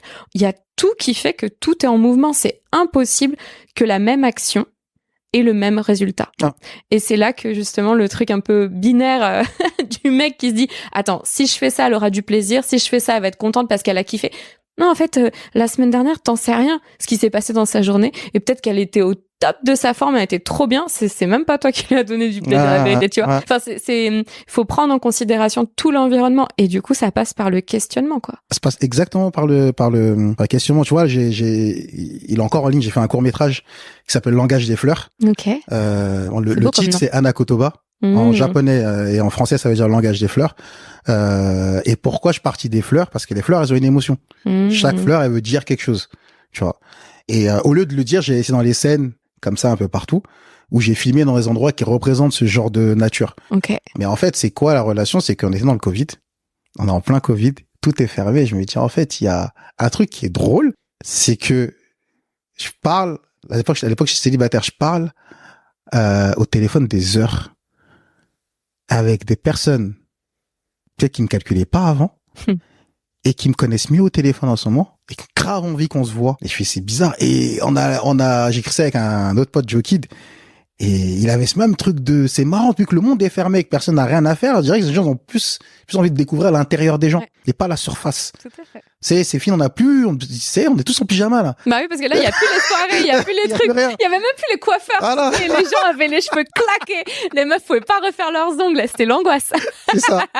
C'est fini, l'appareil est terminé, maintenant c'est l'intérieur qui compte. Ouais. C'est marrant, on a des vraies discussions avec des gens, on a le temps. On a le temps de se connaître, de bien se connaître, de bien apprendre à se connaître, etc. Et on s'est dit, on va faire un film sur ça. C'est marrant, la communication des gens, mais dans le monde ouvert. Et on a pris un couple qui se parle plus, mais qui s'aime. Et la meuf, en fait, ce qui se passe, c'est qu'elle est malade. Et en fait, là, j'ai voulu prendre une maladie qui est liée à la perte de beauté. Okay. Tu vois, donc le cancer. En me disant, bah ouais, je vais prendre ça. Parce que et j'avais eu un cas d'une meuf et c'est celui qui m'a frappé le plus. Et elle me disait, bah moi j'avais pas envie de parler de la maladie parce que déjà j'avais pas envie qu'on ait pitié de moi. Et l'autre truc, j'avais pas envie qu'on me voie en fait parce que tu sais j'avais peur qu'on me dise, bon enlève ta perruque pour voir à quoi tu ressembles. J'ai pas envie qu'on me voie quoi je ressemble sans cheveux. Tu vois, et plein de trucs comme ça, tu vois, parce que tu vois qu'elle avait plus sourcils, tout ça, et elle perd des confiances en elle de fou par rapport à ça. Et va expliquer ça à ton mec, en fait. Va expliquer ça à ton mec, qu'en fait, la maladie, là, bah, ça me ronge, ça fait que je me sens plus féminine, ça fait que je me sens plus belle. Et comment toi, tu me donnes, du coup, de la confiance en moi? Tu vois? Et cette meuf, elle disait, bah, on a un gros problème, c'est que, limite, j'ai plus envie de lui parler. S'il comprend pas. Tu sais, comprend pas. Je lui dis, ah, mais si, t'es l'amour de ma vie. Mais ça, c'est des phrases bateau. Tu sais, j'ai pas envie d'entendre ça, tu vois. Et il dit, mais je sais pas quoi faire pour que, tu vois. Et il s'énerve. En fait, j'ai créé ce personnage-là à cause de ce mec-là. Et le personnage qui est joué par Frédéric Shaw. Okay. C'est un mec qui est tout le temps en tension énervé. Lui, il est en tension énervé, tu vois. Tension énervé, ouais. Et lui, il se fait des films. Il se fait des films parce que j'ai pris beaucoup de moments qui rappellent cette pote-là où elle a commencé à fumer des ouinges parce que ça calmait. Ouais. Genre, ça l'aidait. Ouais. Et lui, il croit qu'elle entretient une relation avec un dealer. Okay. C'est lui, il fait pas le lien avec la maladie. Film. Il pose pas la question, mais il se fait son film. Après, dans le film, comme il était court, on a fait exprès de montrer qu'il sait pas vraiment qu'elle est malade. Il fait juste tout un film tout seul. Après, on est parti très loin dans le film. On est parti dans l'extrême. Mais tous les mecs que je connais se sont reconnus. Et toutes les meufs que je connais se sont reconnues dans ce truc de « je veux pas te parler ». Tu vois. Et si je veux pas te parler, c'est dire, me parle pas, en fait. C'est-à-dire, viens pas me parler, rentre pas dedans, me pousse pas à bout. Parce qu'en fait, je veux plus te parler. Tu réagis mal, tu t'énerves. C'est moi qui souffre, c'est pas toi. Tu vois. Donc pourquoi toi tu t'énerves alors que la seule personne qui doit s'énerver entre nous deux, c'est moi en fait. Tu vois. Et quand on m'a raconté ça, on a écrit le scénario basé sur ses sentiments et tout. Et elle était pas venue en première, mais elle avait vu sur OCS, qui est sur OCS. Elle a dit t'as grave bien retranscrit le sentiment féminin. Ce qu'elle ressentait. Et même pas au-delà de la maladie, mais au-delà de. Bah là c'était accentué, mais voilà. On se comprend, mais en fait qu'on n'a pas envie de vous parler. Peut-être forcez pas en fait. On n'a pas envie de vous parler. Il y a peut-être des trucs qu'on n'a pas envie de vous raconter et c'est pas grave. Ça c'est pas que j'en vous aime plus. C'est juste que j'ai pas envie de te raconter un truc. Te fais pas des films en fait. Commence pas à t'énerver, à me poser des questions, à dire ouais tu sais là, c'est le téléphone et tout. Il y a peut-être un truc grave que j'ai envie d'en parler qu'avec mes copines ou qu'avec des gens qui vont me comprendre et vont m'aider à passer cette étape-là. Et c'est pas grave. Et on va revenir à où on était juste avant en fait. Tu vois. Et c'était hyper intéressant de voir ça et discuter de ça parce que ça, bah ouais, quand t'es dans son état à elle, on a rappelé le Covid, bah, t'es plus belle pour toi, t'es plus agréable pour toi. Et tu vois, dans le fur et à mesure, quand elle met sa perruque, elle sourit. Elle sourit parce elle est en train de passer la maladie et va avoir son mec. Elle sourit parce que elle va voir l'homme qu'elle aime et elle essaie de se faire belle. Ouais. Tu sais, ça lui donne de la joie de se faire belle. Mais c'est même pas belle pour lui, c'est elle, c'est elle-même comment elle ressent quand elle se voit et elle se dit, elle se retrouve. Je suis pas si mal que ça, tu vois. Tu sais, elle sourit, je lui ai dit, joue comme ça, joue comme si t'as passé des moments durs et pour une fois tu ressembles à quelque chose. La comédienne elle a compris ce truc. Tu vois, elle a même beaucoup compris le truc dans les scènes. À un moment, elle a pleuré, genre de rage. Mais parce qu'il y a trop d'émotions qui sont remontées d'un coup par rapport au personnage, tu vois. Parce qu'on a tourné en 5 jours très rapidement. Et je lui ai dit, par contre, ce qui est son premier rôle, par contre, émotionnellement, ça va être dur. C'est comme je vais te passer de la joie le matin, aux pleurs l'après-midi, à truc là, il y a vraiment, tu vas péter un câble. C'est une machine à laver émotionnelle, là. Hein. Je suis désolé, tu vas péter un câble. Mais c'est pas grave, dis-le moi. C'est une thérapie. Ouais. Et elle était grave contente parce qu'on lui a toujours dit que les réalisatrices comprenaient mieux les actrices parce qu'elles savent qu'elles ont dur, tu vois, émotionnellement. C'est pas comme un mec c'est un robot, il peut rentrer là, il pleure. Allez, continue, vas-y. Il sort, il va manger un sandwich. Genre, vas-y, elle est relou, c'est bon, quoi. Et les mecs, on s'énerve parce que là, ça fait 20 fois, enfin, là, c'est, putain. En plus, faut lui remettre ses maquillages. Et t'as un comédien qui s'est vas-y, casse les couilles. Purée. Donc, ouais, et en tout cas, ouais, tu vois, ça, encore une fois, ça a ramené le truc de, et moi, je savais déjà, en plus, comment mon personnage féminin allait réagir. Je crois que c'est même plus le travail du mec, fallait que j'aille chercher au fond de moi. Ouais. Tu vois, de comment pas le faire caricatural et comment vraiment faire un mec de base. Parce que moi, en tant que moi, Franck, par exemple. Tu n'aurais pas réagi comme ça, donc, jamais de la vie, je me serais fait un film. Oui. Tu vois, je me fais pas de film. Moi, je suis pas quelqu'un qui me fait des films. Toi, tu les réalises, mais tranquille. Mais tu me dis un truc. Oui. Tu pars du principe que je te fais confiance. Donc, j'ai pas besoin de chercher l'information. Tu m'as dit un truc. Donc, c'est vrai. Et en fait, en vrai, même si tu me mentais, ça me sert à quoi de me prendre la tête à me dire que tu mens? La potentialité que tu me dis la vérité est plus forte que la potentialité que tu mentes. Parce que si la potentialité que tu mentes, dans ma tête, elle est réelle, autant que je m'en aille. C'est clair. Bah, surtout si tu as une valeur vérité qui est importante. Je vais pas pourrir ma vie et pourrir la tienne avec. Tu sais, déjà, je me pourris la vie, moi, en te faisant pas confiance, et je vais te pourrir la vie avec, mais je suis vraiment malade. Moi, je suis mal, moi, des gens qui sont comme ça, je les trouve, t'as un problème, t'es malade. Tu peux pas pourrir la vie de 2 personnes, pourris-toi la vie à toi tout seul, si tu veux. Tu vois, au pire. Voilà, c'est ça, juste toi. Mais laisse safe l'autre. Non, mais au pire. Et c'est pas grave, tu peux dire, je m'en vais. Tranquille. Et si la personne, elle veut revenir, bah, tu lui expliques pourquoi, que t'as perdu confiance en cette personne-là. Mais tu vas voir, quand tu vas le dire, comment ça va te libérer. Tu sais qu'il y a des mecs comme ça, ils ont fait, c'est bizarre, hein, mais c'est vrai que ça m'a libéré. Tu vois, ton côté féminin, il est ressorti, là, tu vois. Bien sûr. T'as droit de parler. T'as droit de dire, toi aussi, que, bah, ça, t'aimes pas. Tu vois, tu la vois, elle dit tous les jours, j'aime pas ci, j'aime pas ça, j'aime pas ça, tu dis rien. Mais t'as droit un jour de dire, la soirée, dire, j'aime pas ça, j'aime pas ça, j'aime pas ça. Tu vas voir comment elle est contente. Comment ta meuf, elle va être contente d'entendre tout ce que t'aimes pas. Parce qu'en fait, ton mec, il se positionne à ce moment-là. Donc, il prend sa place d'une certaine manière. C'est vraiment la communication. Je pense que on est peut-être aussi élevé dans le fait que se prendre la tête, c'est pas bien. Avoir des visions divergentes, c'est pas bien. Alors que ce qui est pas bien, c'est si tu craches ton venin sur la personne. Mais en fait, d'avoir des désaccords, voilà, c'est ça que je cherchais le mot. Avoir des désaccords, c'est ultra sain. Parce qu'en fait, un désaccord, ça permet de dire, bah voilà comment moi je me suis sentie, voilà comment j'aurais aimé que tu réagisses. Et après, si t'es pas teubé, bah tu mets en application et la fois d'après, c'est smooth en fait. Donc, enfin ouais, à mon sens, toute communication est bonne à partir du moment où elle est faite dans l'optique de progresser, l'optique de mieux se connaître et de mieux connaître ton ou ta partenaire. Non, mais ça, c'est dans tout, dans le travail, dans tout. Mais c'est ça que je dis, on a grandi dans une société où, comme t'as dit, on n'aime pas le conflit. Ouais, on va le fuir on esquive, un peu. Et en fait, les choses vont s'empirer. Ouais, mais ça peut pas. Voilà. C'est rare. Quand même, on est névrosé en tant qu'humain. Les humains sont névrosés. Donc, c'est assez rare que naturellement, les gens aient un niveau de conscience qui permette de diminuer tout seul le problème. C'est très rare. Parce qu'après, ils sont des films. C'est ça, parle dans un truc d'où... avec leur prisme, leur façon à eux de voir les choses. Non, mais attends, il est malade, il m'a parlé comme ça, mais ça veut dire ça. Et après, ça débat et ça prend des ampleurs. C'est ça.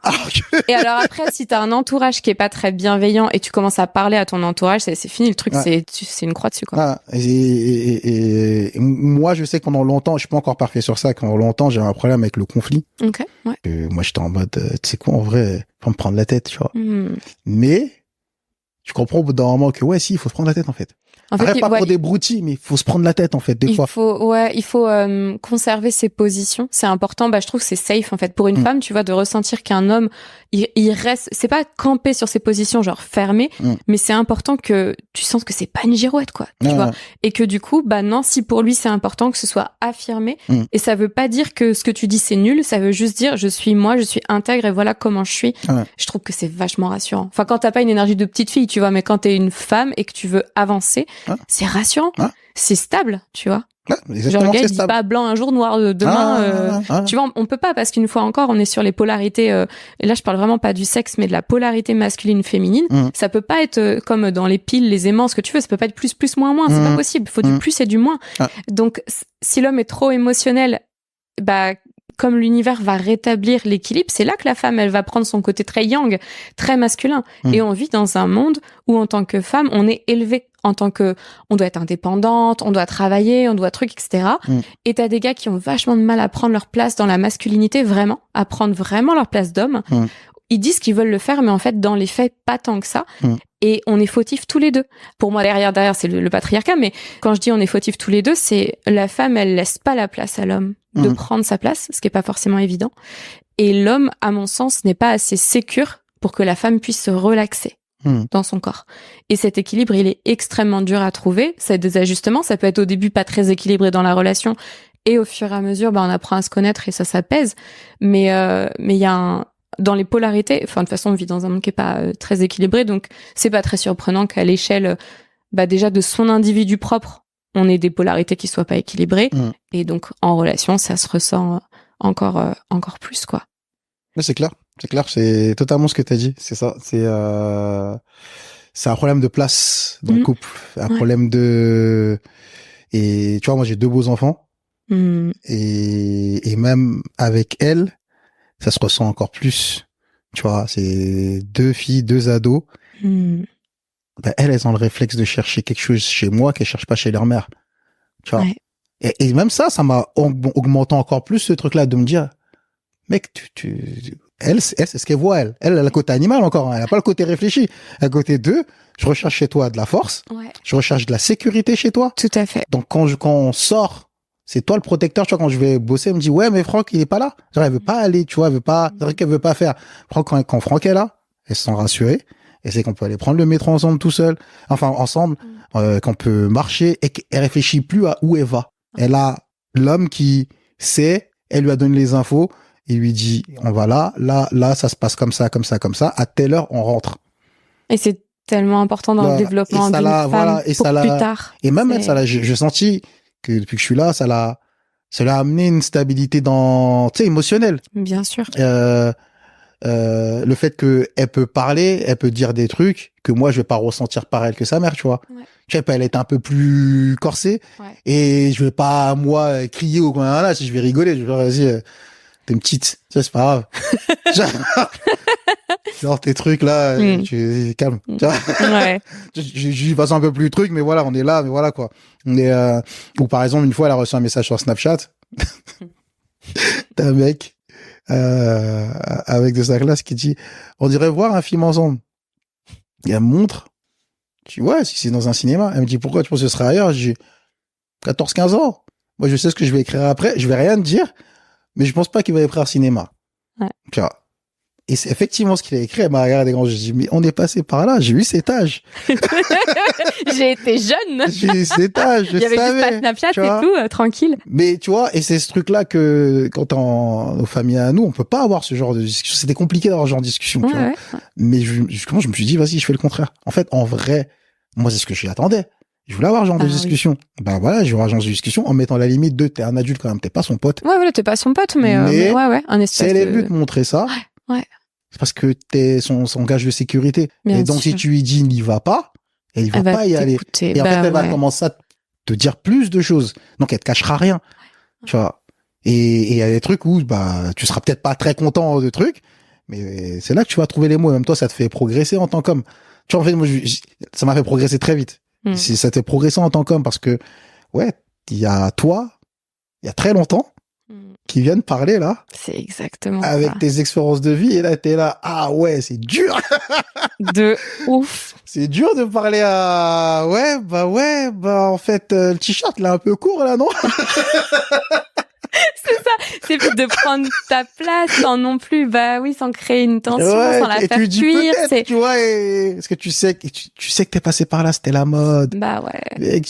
C'est pas, elle le fait même pas en pensant sexuellement, c'est que c'est la mode, on monte son nombril et voilà, et c'est cool. Et comment toi t'essaies de lui expliquer que, pour ta sécurité, c'est pas très cool, en fait. Tu vois, et, tu vois, par exemple, ils ont grandi dans un univers danois. Et Danemark, c'est safe. Comme environnement. Et c'est pas dangereux, même pour un gosse, de sortir. Toutes les filles, elles sont comme ça en été, tu vois. Et c'est pas dangereux, elles se sentent pas en danger. Et je fais de la pédagogie pour dire, on est à Paris. C'est pas la même façon. Et il y a les pervers, il y a les frotteurs, il y a plein de trucs qu'il n'y a pas chez vous.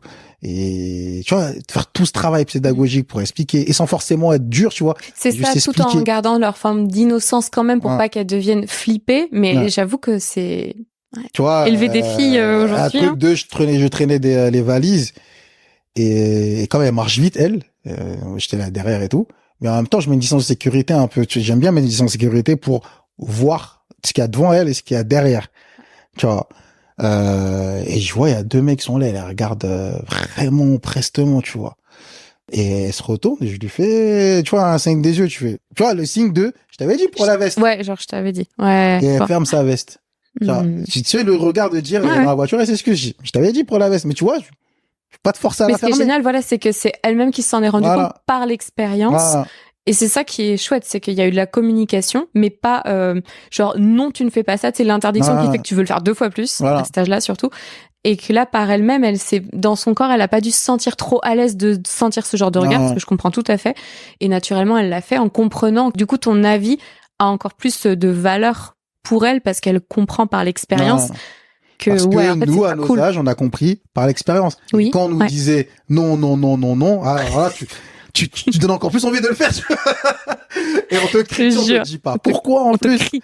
On te dit c'est comme ça et c'est pas autrement et on t'explique pas. Ouais, mais c'est pour ça que j'ai fait ces conneries là en fait. Fallait. C'est ça. Tu vois, et là par l'expérience de vie, t'as ce truc là en face de toi.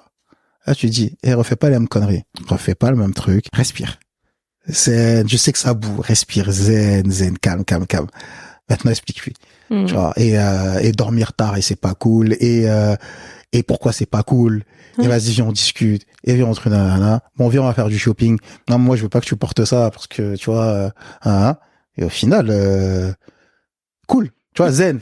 En vrai au début j'ai de l'appréhension, en train de me dire ouais quand même, je me suis pas mis la tâche facile, tu sais, je vais voir quelqu'un qui a 2 gosses qui sont en plus déjà grands, qui ont dit leur vie et leur papa, comment moi j'arrive à m'insérer dans ce monde-là. Je suis pas de la même culture, elles sont nordiques. Moi je viens de France et d'Afrique. Déjà France déjà c'est l'autre bout du monde pour elle, mais en plus j'ai mon côté africain qui a encore un autre univers. J'avoue. Comment j'arrive à vous, moi, votre famille c'est le melting pot là. Hein, comment j'arrive à m'adapter, elles qui ont apparence asiate mais qui ont pas grandi dans un univers asiate du tout. Donc qui par leur attributs physiques ou leur apparence plutôt, je vais dire ça, on pourrait croire telle chose, mais en fait elles ont rien à voir avec ça. Donc comment, tu vois, parce que les gens ils ont des attentes par rapport à ce que tu bien sûr à ton apparence. Bien sûr. Mais si t'as pas grandi dans un univers où tu mangeais avec des baguettes, pour faire simple, bah, attends pas que tu maîtrises comment manger avec des baguettes, tu vois. Et t'offusques pas, en fait. Parce que c'est pas j'ai pas grandi dans cette culture-là. Moi, j'ai grandi dans une culture où, on va sur un bateau et on pêche. Bah voilà, bah respecte. C'est ça, hein, voilà. Tranquille. Bah oui, non, mais c'est vrai. Mais je pense que c'est ça, c'est pour ça que je dis j'ai réussi à m'adapter parce que fallait que je m'adapte au bout d'un moment parce que si on reprend le cheminement de cerveau féminin, je passe par le côté mec et je comprends qu'il faut s'adapter dans la vie en fait. Et en fait, il faut s'adapter aux personnes qui sont en face de toi, tout en restant toi-même. Ouais, tout à fait. Parce qu'il faut pas que faut pas aspirer toute la personne et tu te perds, quoi. Si tu te déguises et que t'es pas toi, ton vrai toi va revenir à un moment et la personne elle va pas comprendre. Exactement. Pourquoi t'as changé. Bah, fallait montrer ce visage-là dès le début, en fait. Tu vois, comme le mec, comme par hasard au début, qui fait tous les voyages, et dès qu'il a la meuf, hop! Exactement, on les connaît, hein! On les connaît! Hop, et moi, je dis toujours, montre-moi tes trucs les pires. Comme ça, si jamais je reste avec tes trucs les pires, genre tes dark side, c'est cool. Il y a plus de resto, il y a plus de trucs. Oh, non, tu sais, c'est les débuts. Bah, pourquoi t'as fait ça, mec? Fallait pas lui montrer ça. Parce que moi, c'est standard, hein. Voilà, il y a pas de début fin, c'est le standard, voilà, c'est la tu base. Tu m'as mis standard, bon. Ça va être que mieux, non? Ah non, c'est pas que mieux. J'ai des copines comme ça, elles sont grave comme ça. Bah, je sais pas et tout, t'es là, elle me ramène dans tel truc, tel voyage, tel machin. Je sais même pas ce qu'il veut t'attraper. La chasse. C'est la chasse. Tu vois, il a mis l'appât, le poisson, il a mordu. Maintenant, on a remonté le poisson, on va le cuire. Elle me dit, ouais, bah non. Tu vas comment ça, non? Bah, te mets pas en position de gibier, alors. Intéressant. Tu te mets pas en position de gibier. Tu veux pas avoir un gars qui cherche à pêcher. Tu te mets surtout en position de gibier. T'es là, tu fais, bah, des fois, tu dis, j'ai pas envie d'y aller là-bas. Là, moi, j'ai pas besoin d'aller là-bas. Je vais aller dans un truc comme ça. Même lui, il va commencer à réfléchir et à plus te voir en gibier. Il va dire, ah ouais, t'es sûr? Ouais. Ouais, non, mais ce resto-là, en plus, j'y vais souvent avec des copines. C'est très bien, on va là. Tu vois. D'abord, l'humain va se dire, ah, ok, elle veut pas que je mène la danse tout seul. Non, tu vas pas mener la danse tout seul. Il faut donner sa personne, en fait. Là, je trouve que ce truc-là, c'est que ça permet, ça doit être un peu déroutant, mais ça permet à l'homme aussi de ne pas se voir que comme un provider. Ouais. Tu vois, et de vraiment, qu'est-ce que j'apporte? What do you bring to the table? T'amènes quoi dans sa vie, en fait? Parce qu'aujourd'hui, on vit quand même des vies où, en tant que femme, on a cette chance, en tout cas en France, si on place le contexte de la France, on a quand même cette chance où on est globalement indépendante, on a nos droits, on se démerde, en fait. Donc, oui, c'est sûr que c'est toujours mieux dans l'union, etc. Mais en fait, on sait le faire, on peut le faire et on le démontre. Donc, quand un mec arrive et vient perturber ta paix, putain, un gars, en fait, aujourd'hui, tu peux pas venir qu'avec un chéquier, quoi. Moi, c'est pas surtout, possible. Je connais beaucoup de meufs qui s'en sortent mieux que mes potes. Je connais beaucoup de meufs qui s'en sortent mieux. Vraiment, qui sont des débrouillards de ouf, qui travaillent, qui charbonnent et qui sont super forts dans ce qu'ils font. Et beaucoup qui sont, alors qu'on dit que, pas entrepreneuses, mais qui ont créé leur emploi. Tu vois, je dirais pas ça entrepreneur, parce qu'entrepreneur, c'est un autre truc. Je peux comprendre que ce soit très masculin. Je comprends pourquoi tout le monde dit entrepreneur, c'est masculin, je comprends. Mais créer ton emploi, il y a beaucoup de femmes qui savent le faire. Qui n'ont pas besoin d'aller dans une boîte, qui vont créer toutes seules, qui vont avoir l'intelligence de le faire et trouver des clients.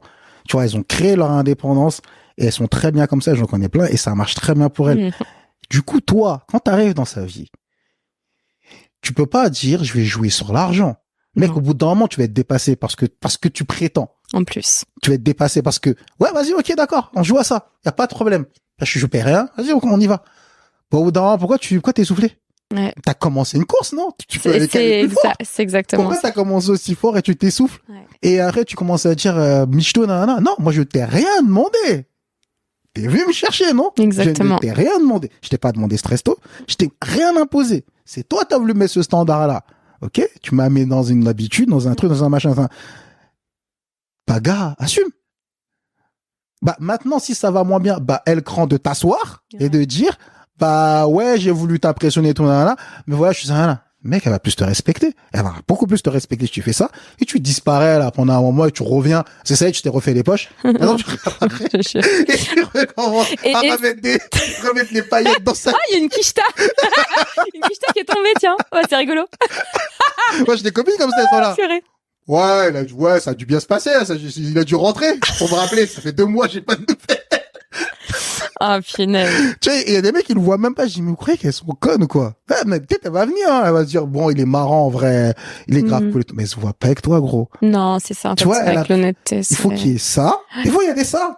Mais déjà qu'il y ait une stabilité. Ouais. Il y a des mecs, je fais, vous savez, tu vois le postier, là. C'est avec cette meuf. Mais le postier, il est venu en tant que postier. Il est pas venu en tant que je sais pas quoi. Ouais. Et il est propre sur lui, mais il est postier. Et il assume totalement sa condition de postier. Et il y a pas de problème. Elle a pas de problème avec ça. Non.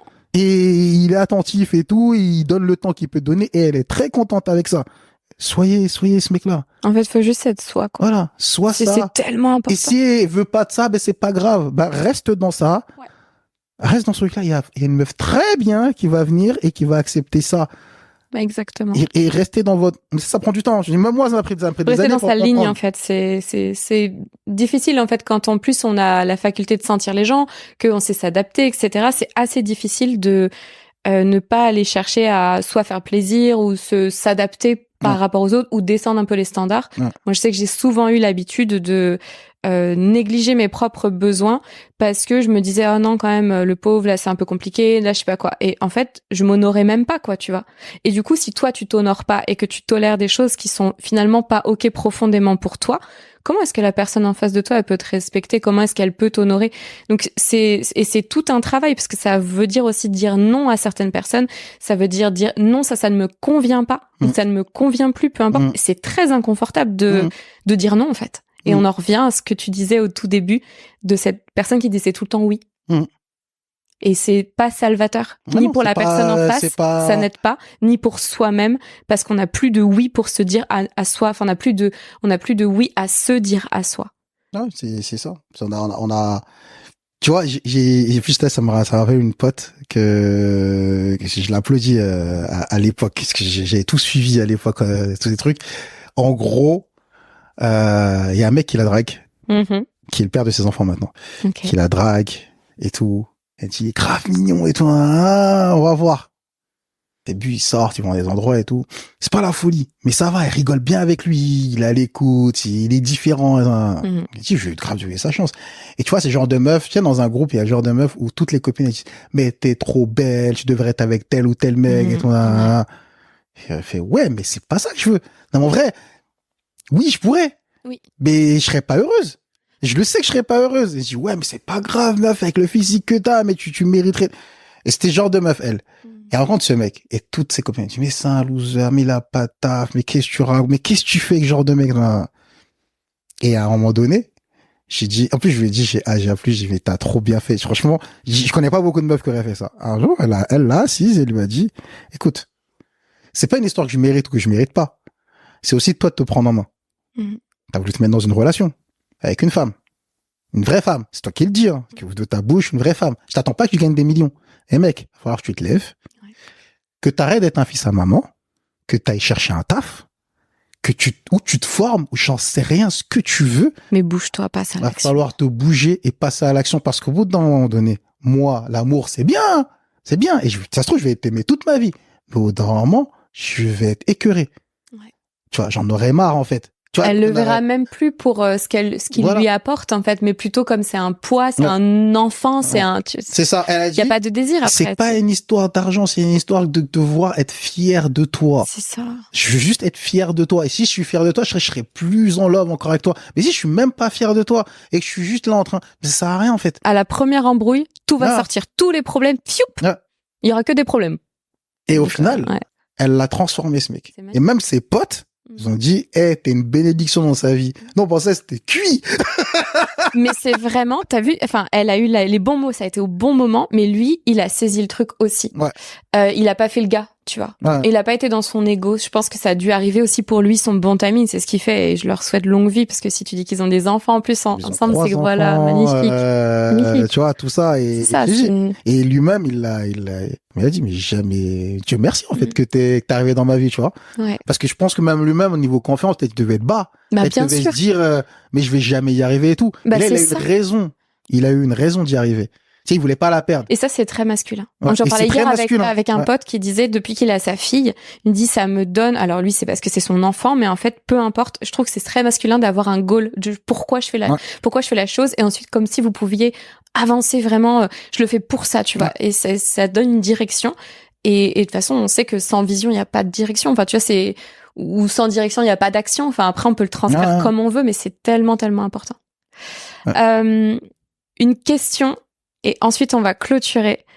Est-ce que tu pourrais donner, alors c'est pas tant un conseil, mais un truc qui viendrait de ton cœur que t'aimerais adresser à des femmes et un truc qui viendrait de ton cœur que t'aimerais adresser à des hommes? Vu qu'on a beaucoup parlé de relations, c'était pas forcément c'est ce qui est sorti en fait, mais je suis même pas surprise, mais voilà. Est-ce que tu pourrais soit faire un partage, quelque chose qui t'a vraiment été utile parce qu'aujourd'hui t'es mariée et je suis vraiment vraiment heureuse pour toi. Merci. Quelque chose, je sais pas, peut-être que t'aurais aimé comprendre avant et vraiment en t'adressant, ça c'est pour vous mesdames et ça c'est pour vous messieurs parce que je sens que là les deux côtés, parce que moi j'ai les deux auditeurs, donc voilà, vraiment important, je crois qu'il y ait des messages qui passent ce soir. Déjà pour les mecs, pour commencer, soyez vous-même, genre vous-même, la personne que vous êtes, vraiment la vraie personne que vous êtes. C'est la personne que vous êtes quand vous êtes avec votre vrai pote, genre votre pote qui vous connaît vraiment, pas celui que vos autres potes connaissent, pas celui de dehors, votre vrai pote. Vous avez tous un pote qui vous connaît, vous vraiment, qui vous êtes vraiment. Ben, soyez cette personne-là quand vous rencontrez quelqu'un. Soyez cette personne-là. Vous allez voir que ça va trier pour vous beaucoup de gens. Et ça va vous amener ce que vous pensiez jamais avoir, ça va vous l'amener devant vous. Parce que vraiment, arrêtez vraiment de croire, ça existe, hein, mais arrêtez vraiment de croire que toutes les meufs, tout ce qu'elles veulent, c'est un mec pété de thunes, qui est successful dans sa vie, tout ça. Je vous assure qu'il y a beaucoup de meufs qui préfèrent créer le succès ou être successful avec vous, qu'elles dans leur coin. Et à plein de meufs, ça leur fait vraiment peur d'être avec un mec qui est déjà successful. Parce qu'elles savent que elles vont peut-être rien apporter dans sa vie, tu vois. Et ça, j'en connais plein qui ont refusé des relations parce qu'elles voyaient pas ce qu'elles apportaient dans sa vie. Et donc, forcément, si toi, c'est pas genre une monnaie d'échange, mais c'est vraiment de se dire, si je suis pas une plus-value dans sa vie, un jour ou l'autre, tu vas me laisser. Donc, elles ont se retrouvé là, je préfère être avec vous, et vous fiez pas parce qu'elle est belle comme ceci ou cela. C'est bien. On a toujours une attirance physique au début, ça, hein. Vous allez vite vous rendre compte que vous restez avec des âmes, vous restez pas avec des physiques. Vous allez voir que si certains de vos parents sont ensemble depuis très longtemps, c'est que le physique, ils l'ont passé depuis. C'est clair. C'est une mémoire dans leur tête. Heureusement qu'il y a quelques photos d'archives. Tu vois, et voilà. Et en vrai, quand vous l'aimez, vous la voyez toujours comme à l'époque. Dans vos yeux, c'est toujours la même meuf que vous avez connue à l'époque. Et ça, c'est une leçon que j'ai eu avec mes beaux-parents, les parents de ma femme, qui, quand ils parlent de sa femme, t'as l'impression qu'ils parlent de la personne qu'il a connue. Ils se sont connus jeunes, je crois, à 20 ans. Ils parlent de la même personne. T'as l'impression que lui, il est resté là-bas, physiquement, c'est la meuf, c'est cette femme, et c'est toujours la même personne. Et il m'a dit un jour, c'est qu'une histoire de nombre. Mais quelquefois, je suis toujours ce garçon de 18 ans, dans la tête. Et avec l'âge, je peux dire que des fois, je me sens moi aussi comme le garçon de 16 ans, de 18 ans que j'étais. Et que j'ai l'impression que des fois, ça a pas bougé sur certains trucs, mais ça a juste pris de la maturité. Donc ça, c'est pour les mecs. Et pour les meufs,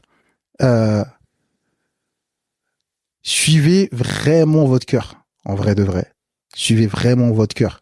Je sais, il y a des mecs, ils sont de la tchatch. Parce que vous êtes très... Votre péché mignon, c'est vos oreilles. Des fois, c'est même pas sur le physique, c'est vraiment le mec ce qu'il dit. Et vous buvez ses paroles. Vous êtes très comme ça, très... il a dit ça, il a trouvé les mots. Ah putain, changeant des discussions, je fais... Ouais, mais il a trouvé les mots, c'est bien. Ça ou les actions. Mais il a fait quoi concrètement? C'est ça. Il t'a montré, il t'a truc, il s'est passé quelque chose, etc. Et comme tu viens de dire, il y a des actions, et certains mecs sont très dans l'action et très peu dans les mots. Et parce qu'ils ont été élevés comme ça. Il y a des actions des fois qui valent 1000 mots, tu vois, qui sont vraiment des choses, vous savez, que quand vous aurez besoin de cette personne-là, elle sera vraiment là. Genre, elle va pas fake. Elle sera vraiment là. Et si vous avez une personne comme ça qui est vraiment là, vous allez vous-même, vous allez peut-être changer votre vision et votre façon de voir cette personne. Et vous allez commencer à vous dire, ah ouais, avant, j'étais sur ça, mais en vrai, j'étais à côté de la plaque. Il y a lui qui est là, il est très bien, il me respecte. En vrai, je le kiffe. En vrai de vrai, si on se dit la vérité, je le kiffe. Peut-être que mes copines les trouvent un peu, mais moi, je le kiffe en vrai de vrai. Pour arrêter que j'arrête de me mentir à moi-même. Et vas-y, en vrai, on peut aller qu'ensemble, tu vois. Il y a plein de couples comme ça autour de moi où je sais qu'on a grandi ensemble et en vrai, on se regardait même pas. Hein. Et je vois, ils se sont mis en couple et je suis là. Vous deux? Et j'ai rien fait. Non, mais à quel moment? J'avoue, qu'est-ce qui s'est passé? Covid, ça. Non, mais à quel moment? Et tu te dis, ils se disent, ouais, mais en vrai, je le kiffais, en vrai, il me kiffait, mais en vrai, moi, je savais on pas. le montrait pas, et ouais, on se disait pas. Ouais, il m'a jamais rien dit, donc moi, pour moi, et lui, il se dit, bah ouais, mais pour moi, il y aura jamais rien. Tu vois? Donc, en vrai, dites-vous des trucs, et c'est pas grave. Et même, ça, c'est le dernier truc, j'ai envie de dire, ça, c'est pour les deux. Ça, c'est un truc de méditation. Je sais plus c'était quoi le nom du mec. Mais il a dit un truc et j'ai fait, putain, c'est grave comme ça, je pense, mais j'arrive pas à mettre les mots. Il y a des gens, quand il leur arrive des trucs, ils sont sur la blessure. Ils restent sur la blessure. Ouais. Et vas-y, une autre blessure, et une autre blessure. Et en plus, ils réagissent en me disant, je vais te faire du mal. Parce que moi, on m'a fait du mal. Tu vois. Ça, c'était mon époque, Franck le mec. Franck le mec dark. Franck le mec toxique. Désolé aux meufs avec qui j'étais très toxique. Parce que moi, je les reconnais, moi, j'étais très toxique. Et j'ai l'impression que le toxique, il arrive à serrer de ses meufs. Ouais. Entre parenthèses. C'est pour ça que je me dis, méfiez-vous, parce que le toxique, vraiment, c'est fort, hein, quand t'es toxique, tu sais, t'as l'écoute sélective. T'es bon, en fait, il y a l'écoute et il y a l'écoute sélective. Le toxique, il a une bonne écoute sélective. Il a l'écoute de, s'il y a une galère, je sais quel joker je peux toucher. J'ai ma pile de joker qui est prévue au cas où. Tu vois, mais il l'utilisera pas au moment où elle s'attend. Sur au moment où vraiment, là. Bon, là, c'est quand c'est catastrophique, je vais la faire, puis à deux doigts, je sors mon joker. Ah ouais, en vrai, elle aime aller dans ce musée-là. Boum. Petit message. Je suis désolé pour hier. J'ai pris 2 places pour tel truc. Et elle plonge. Affreux. Méfiez-vous tout ça là, qu'on appelle les trucs red flags là, tout ça c'est des red flags, des fucking red flags. Non, les gens normalement ils réagissent au moment où on leur parle, pas après. Ils réagissent. S'ils réagissent pas maintenant, ils réagissent quand c'est la merde. Et si t'es en confusion, c'est que c'est pas bon. Il faut pas de confusion. Ouais. Donc ouais, il disait, et il y a ceux qui apprennent. Et en vrai, t'as vraiment envie d'avoir mal. Non, apprends. Et il disait, t'as fait 10 erreurs. Bah, t'es 10 fois plus intelligent que la première fois. Et oui, break the cycle. C'est tout. C'est pas grave. T'as raté 10 fois. Et 10 fois, ça s'est mal passé. Bah, si t'es plus sur la blessure, t'as juste pris de l'expérience. À la fin, t'es la personne la plus expérimentée du monde dans toutes les trucs que t'as ratés. Ou dans un moment, tu peux être que meilleur. Et quand j'ai écouté, je fais, c'est exactement comme ça que j'ai pris au bout d'un moment. Je me suis dit, mais en vrai, il y a pas à être sur la blessure, c'est pas grave. Et tu souhaites bonne chance à la personne. Je dis, franchement, je suis trop content même que t'aies trouvé la personne qui t'a fait changer. C'est très bien. Je suis content pour toi. Mais en vrai, ça m'a permis de me construire moi, de savoir en vrai ce que je veux vraiment, ce que je veux pas, et mon niveau de flexibilité que je dois mettre. Et arrêter d'être rigide. Il y a un niveau de flexibilité que je dois mettre et je dois comprendre que personne en face de moi, si le ciel a fait que on n'est pas comme des chats, on se ressemble pas, mais nous les humains, on a tous une tête différente. C'est peut-être pour comprendre que, mais la personne en face, ben c'est pas toi. Et donc si c'est pas toi, c'est qu'elle est pas comme toi et qu'elle réfléchit pas comme toi, c'est qu'elle pense pas comme toi et c'est pas grave. Maintenant toi t'écoutes et elle a intérêt à écouter aussi. Si elle écoute pas, que ça va que dans un sens, ciao. Si toi tu parles, elle parle, vous écoutez, bah, au bout d'un moment, on va finir par trouver un compromis, ça va finir par arriver, on n'est pas teubé. Mais si on arrive à ce compromis, c'est qu'on était fait l'un pour l'autre, et c'est comme ça que ça avance. Tout ça, là, coup de foudre et tout, certains, je pense que ça peut exister, hein. Et je pense qu'il y a des gens que ça a marché, coup de foudre, hein. Et moi, perso, je pense que tout est une histoire de fondation et de ciment. On te fait d'abord les bases, comme une premier maison, étage, voilà. on monte petit à petit, on finit par le toit. Et quand on a fait le toit, on refait un peu à l'intérieur. Et quand on dit remettre des flammes dans le couple, bah c'est ça. C'est à un moment ton intérieur, tu te fais chier. Qu'est-ce que tu fais? Tu changes de meuble. Tu changes pas de maison. Tu mets un peu la déco, tu fais autre chose. Tu changes, tu mets un peu une nouvelle télé, tu t'adaptes, tu regardes ailleurs. Et quand les gens regardent d'autres décos, c'est pareil. Sinon, on est que dans de la consommation. T'es pas le mec le plus intelligent de l'univers. Il y a peut-être d'autres gens, ils ont d'autres façons d'appréhender leur couple. Se prendre l'expérience. Ah, ils ont fait ça et tout. Chérie, peut-être peut-être chérie, on devrait se mettre une fois par semaine à manger. Peut-être qu'on devrait faire ci. Peut-être des fois, on devrait laisser les enfants avec la grand-mère et partir un week-end et en fait, peut-être que ce truc-là, comme les gens, ils appellent la routine. Parce que ça, c'est un truc que je comprenais pas avant. Je suis en train de faire un long cœur, mais ça, c'est un autre truc. La routine, plein de mecs, nous, on comprend pas ça. Alors, franchement, on trouve que c'est une insulte. Et il y a beaucoup de meufs, c'est pas une alerte, mais c'est un truc de dire, je me fais chier. Ça veut dire, je veux pas te quitter. Et juste, c'est chiant. Et si c'est chiant, en fait, tu sais, c'est comme de l'eau, il se passe rien, en fait. On est là, ok, on se voit ce week-end, tu joues à la play, ok, je suis là.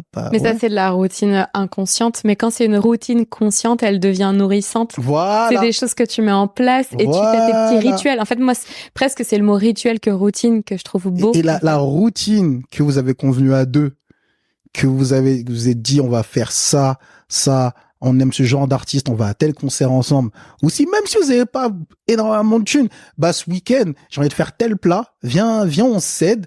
Moi, je vais faire ça. Vous allez rigoler. C'est clair. Et comme vous allez rigoler, ce sera une routine cool. Et c'est ça qu'en fait, c'est le plus important. C'est juste de dire, faut qu'il y ait des moments où on est ensemble et viens, on éteint le téléphone. Moi, mes beaux-parents, ils lisent des fois ensemble. Ils sont ensemble côte à côte, mais côte à côte en train de lire. Ils lisent pas le même livre. Non. Mais ils sont côte à côte ensemble en train de lire. C'est trop cool. Et ils sont trop contents d'être l'un à côté de l'autre. Et après, ils se racontent leur livre. Et moi, je suis là. C'est génial. En fait, c'est cool. Moi, je trouvais ça nul. Tu sais, je disais des trucs quand j'étais plus jeune, j'aurais dit, mais c'est nul. C'est quoi ce truc de vieux? Ils se parlent pas. Et en fait, quand tu prends de l'âge, je fais, mais en fait, c'est cool de faire des trucs comme ça. Juste, on est dans la même pièce. Et en fait, quand t'as pris de l'âge, je dis, en fait, c'est juste l'énergie qui est là. Juste la présence de la personne. On parle pas avec la voix, mais en fait, moi j'ai dit toujours, on peut pas vivre avec tout le monde parce que les échanges énergétiques qu'on a, même quand on dort, il y a des échanges qui se créent en fait. Et il y a des personnes qui te drainent énergétiquement. Et donc, quand tu ressens qu'une personne, c'est comme si c'était ton double d'une certaine manière énergétiquement, et que tu peux être dans un silence à côté de cette personne sans te sentir mal à l'aise, sans avoir besoin de faire quelque chose ou de dire quelque chose parce que tu te sens trop mal à l'aise du silence, c'est ta personne. Franchement, à minima, soit c'est ton meilleur ami, ta meilleure amie, soit c'est vraiment la personne avec qui tu peux vivre et créer quelque chose parce que c'est précieux, il y en a pas beaucoup des gens comme ça. T'as vraiment tout dit. Ça peut être à minima ton meilleur ami et en vrai de vrai, ta moitié, ça va devenir ton meilleur ami. De ouf. Il faut qu'ils arrêtent. Les gens qui sont là, ouais, mais non, ma femme, c'est ma femme, meilleur ami, son meilleur ami. Mais non, c'est ton meilleur poteau aussi, c'est obligé. Ouais, oui. T'arrêtes, ton mec, ta meuf. Normalement, si la relation elle est saine, ça devient ton meilleur poteau. Parce que vous allez tellement vous dire des trucs naturellement qu'en vrai, tu vas plus dire à ton partenaire qu'à ta meilleure amie. Bien sûr. C'est tout le temps ensemble. C'est ça. Il y a un coup de téléphone, truc, il m'a dit ça, tu vas le dire naturellement. Donc, il faut arrêter ce truc-là. Ta meuf, c'est ton meilleur ami. C'est des étiquettes, mais en fait, non, c'est ça. C'est la personne avec qui tu passes le plus de temps, donc tu échanges le plus d'énergie, peu importe l'étiquette et ce que l'on met. Waouh. Merci beaucoup, Franck, pour cet échange. Dernière question que je pose à tous mes invités. Comment tu te sens dans ta tête, dans ton corps, après cette heure, plus, hein? Je sais pas trop combien, mais plus qu'une heure qu'on a passé ensemble à discuter. Oh, cool, hein. Je me sens bien. Je me sens très bien. C'était un bon échange. Et une petite introspection aussi. Une bonne introspection, c'était bien. Et c'est toujours bien de se faire des introspections à des instants T. Merci beaucoup. Merci à toi.